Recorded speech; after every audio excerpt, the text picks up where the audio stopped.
আচ্ছা, কাঠের জালে বিরিয়ানিটা বানাই। আমাদের কল্যাণগড় বাজারে একটা বিখ্যাত দোকান আছে, সেই দোকানের খাসিটা। চিকেনের ওজন আছে 130 গ্রাম 35 গ্রাম। কোনো ফ্লেভার নেই ঘিয়ের মধ্যে, মানে ঘিটা অরিজিনালি গরুর ঘি। দেখো দাদা, আমি বাড়ির মধ্যে বেচি, কোনো দোকান ভাড়া নেই, ঠিক আছে, নিজে কারিগর, তাই আমরা 90 টাকা দিতে পারছি। 303 প্রিমিয়ামটা ইউজ করি আমরা। আর মাংসটাকে আমরা ডিপ তেলে ফ্রাই করে দিই, অনেকে সেদ্ধ করে। এই হচ্ছে দাদার দোকান। দাদা কিন্তু বাড়িতেই বিরিয়ানিটা রেডি করে, তাই তো দাদা? হ্যাঁ, একদম একদম বাড়িতেই। তো তোমার এখানে বিরিয়ানি কি মানে রেগুলার পাওয়া যায় না শুধু রবিবার পাওয়া যায়? রেগুলার। হ্যাঁ। তো বিরিয়ানিটা দেখে তো বেশ ভালো লাগছে, একদম ব্যারাকপুর স্টাইলের বিরিয়ানি। তো বিরিয়ানিটা তোমার কিভাবে মেকিং করে একটু বলো। বিরিয়ানিটা আমরা মেকিং করি হচ্ছে, আমরা পেঁয়াজটা বেশি লাগে। এই যে ফুড কালার দেখছো, এই ফুড কালার না, এটা হচ্ছে পেঁয়াজ বেরেস্তা। অনেকে ভাবতেই পারে যে এটা কোনো ফুড কালার ইউজ করো না, কোনো করি, এটা পুরো পেঁয়াজের বেরেস্তা। আচ্ছা, পেঁয়াজের ব্রেস্তা। যদি কোনো দোকানদার 2 কেজি লাগে, আমাদের লাগে 5 কেজি, যেহেতু আমরা ফুড কালার ইউজ করি না। তাছাড়া আমাদের বিশেষত হচ্ছে 303 প্রিমিয়ামটা ইউজ করি আমরা। আচ্ছা, কাঠের জালে বিরিয়ানিটা বানাই, ঠিক আছে, একদম কাঠের জালে দম দিয়ে। কাঠের জালে।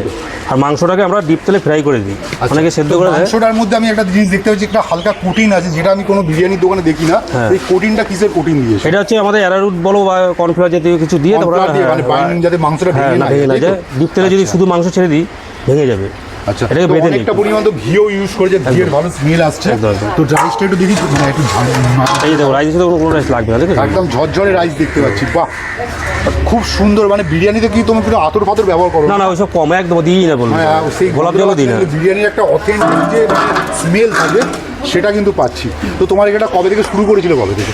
এটা ছিল বাবা প্রথম লকডাউন যখন পড়েছিল, তো কাজ বাজ ছিল না, বাবা ছিল অসুস্থ, ছোট বাচ্চা বাড়িতে। বাবা ভাবলো যে সংসার ভেসে যাবে, বাবার একটা সুনাম আছে, তখন কি করলো, একটা চপের দোকান দিল। যেটু কি করতেন আগে? রান্নার কাজ করতেন। তখন মেনলি রান্নার কাজ বাজ বন্ধ ছিল, ঠিক আছে। তো হাতের কাজ জানে, তখন বাবা একটা চপের দোকান খুলে বসলো এখানে চপের দোকান খুলে বসলো। তখন তো মনে হয় তোমার এই টিনের সেট ফেট কিছু ছিল না। তখন তুমি উপরে একটা প্লাস্টিকের ছাউনি ছিল, ঝড় বৃষ্টি আসতো, দৌড়ে হাইটা নিয়ে ভয়ে চলে যেতাম। আচ্ছা, ঠিক আছে। তো তারপর কি বাবা মানে যেটু বিরিয়ানি শুরু করলো এখানে? বাবা তখন 5টা 7টা 10টা বিরিয়ানি বানাতো। আচ্ছা, একটা গামলা আছে ওখানে, একটা চিহ্ন পরে দেখাচ্ছিল আমাকে, ছোট গামলা। তারপরে দেখলাম আমার হাঁড়িতে বানাচ্ছি। হ্যাঁ, এখন তোমাদের আশীর্বাদে, ভালোবাসায়, মানুষের আশীর্বাদে একটা তামার 2টো কিনেছি, এখন এটাই বানাচ্ছি। আচ্ছা, এটা তো তোমার বাড়ির মধ্যে দোকান, তুমি তো রাস্তায় বাইরে কোথাও করতে পারতে। দেখো দাদা, আমি বাড়ির মধ্যে বেচি, কোনো দোকান ভাড়া নেই, ঠিক আছে, নিজে কারিগর, তাই আমাদের যা বিরিয়ানির প্রসেস আছে, আমরা 90 টাকা দিতে পারছি। যদি রাস্তায় উঠি, বিরিয়ানির দাম 90 টাকা। 90 টাকা। যদি রাস্তায় উঠি, আমি এই বিরিয়ানিটা আমি খরচা দিয়ে 90 টাকা পারবো না। আচ্ছা, তো তোমার একটু চিকেন যে মানে দিচ্ছ, তোমার চিকেনের সাইজটা একটু দেখো। এই চিকেন দেখো, চিকেন 110 থেকে 15 গ্রাম আছে। আচ্ছা, চিকেন বিরিয়ানির দাম কত রেখেছো? চিকেন বিরিয়ানি 90 টাকা। যদি কেউ চাপ দিয়ে নেয়, তাহলে এটার দাম হচ্ছে 130 টাকা। চিকেন চাপ দিয়ে? হ্যাঁ। আচ্ছা, তো চিকেন চাপটা পরে দেখবো, এবার একটু বিরিয়ানি মাটনটা দেখো।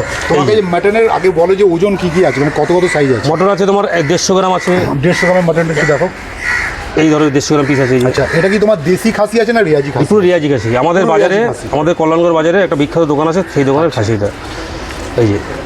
আর তোমার বড় যে মাটন আছে যেটা 300 গ্রামের, ওটা কোথায়? এই যে দেখো লাফাচ্ছে, সেই রাজা, বড় সাইজ, সেই রাজা লাফাচ্ছে। মানে রাজারাই খেতে পারবে, মানে গরিব মানুষ খেতে পারবে না? খেতে পারবে। আমি এমন দাম রেখেছি, অনেকে ভাবে 300 গ্রাম মাংস দিয়ে বিরিয়ানি 300 টাকা, খেতে পারবে সবাই।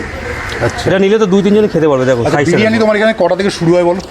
শুরু হয় তোমার 1:30 থেকে 2টো, আর রাতে কাস্টমার বেশি, 10টা 9টা 10:30টা। আর বিরিয়ানিতে যে ঘিটা ইউজ করেছো, এটা কি ঘি? একদম গাওয়া ঘি। দেখো বাড়ি আমাদের ঘোষপাড়ার নিজস্ব গরু আছে, তোমরা হাত দাও তাহলে বুঝতে পারবে।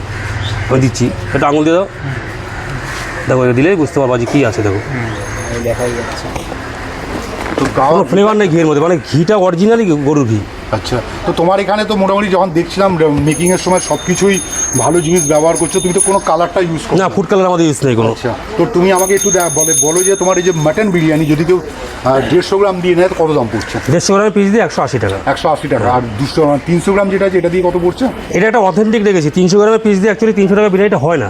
এটা আমি মানুষকে একটা ক্রেজের জন্য রেখেছি, যে একটা বিরিয়ানি নিল 300 টাকার, একটা সাথে একটা হয়তো 180 টাকা নিল, বা একটা চিকেন বিরিয়ানি নিল, তাতে আমার সেলটা একটু বাড়বে, ওই দিক থেকে আমার প্রফিটটা চলে আসবে। আচ্ছা, তোমাদের এখানে চিকেন চাপও পাওয়া যায়? পাওয়া যায়। চিকেন চাপটা দেখাবে তো। তো বাড়ির মধ্যে দাদা কিন্তু যথেষ্ট হাইজিন মেনটেন করে রান্নাবান্না করছে। ও, চিকেন চাপে তো দুর্দান্ত কালার। এটাতে কোনো কালার দিয়েছো কি? না, কোনো ফুড কালার নেই আমাদের। এটা পেঁয়াজ আছে, পেঁয়াজ, কাজু বাদাম, আর হচ্ছে আপনার হচ্ছে এই চারু মগজ। আচ্ছা, তো চিকেনের ওজন কি আছে? চিকেনের ওজন আছে 130 গ্রাম 35 গ্রাম। 130 গ্রাম 35 গ্রাম। তুমি তো বলে চিকেন, মানে চিকেন আর চিকেন চাপ দিয়ে তোমার 130 টাকা পড়ে। তো শুধু যদি চিকেন চাপ কেউ নেয়, কি কত পড়বে? তাহলে 55 টাকা। আচ্ছা, 55 টাকা। এটাকে এখানেই তোমার রান্না হয়, তাই? হ্যাঁ, রান্নার জায়গা দেখো, নিচে বাড়ির মধ্যে সব জেঠু জেঠিমা বসে আছে। জেঠু ভালো আছেন? এই যে আমার বাবা, এটার নাম শুরু করেছিলেন হ্যাঁ, যেহেতু কালাচাঁদ দাস নামটা, তাই না দোকানের নামটা আমি কালাচাঁদ বিরিয়ানি রেখে দিয়েছি। আমি অন্য নামও পারতাম দিয়ে রাখতে, কিন্তু রেখেছি বাবার স্মৃতি হিসেবে থাকবে নামটা। আচ্ছা ঠিক আছে, সবাই তো সারা জীবন বাঁচে না, হয়তো আমিও মরে যাবো, বাবাও মরে যাবে, ঠিক আছে, জেনারেশন বাই জেনারেশন থাকবে, কিন্তু এই সেটা দোকানে তো অনেক পরের ব্যাপার, এটা- নিশ্চয়ই তুমি অনেকদিন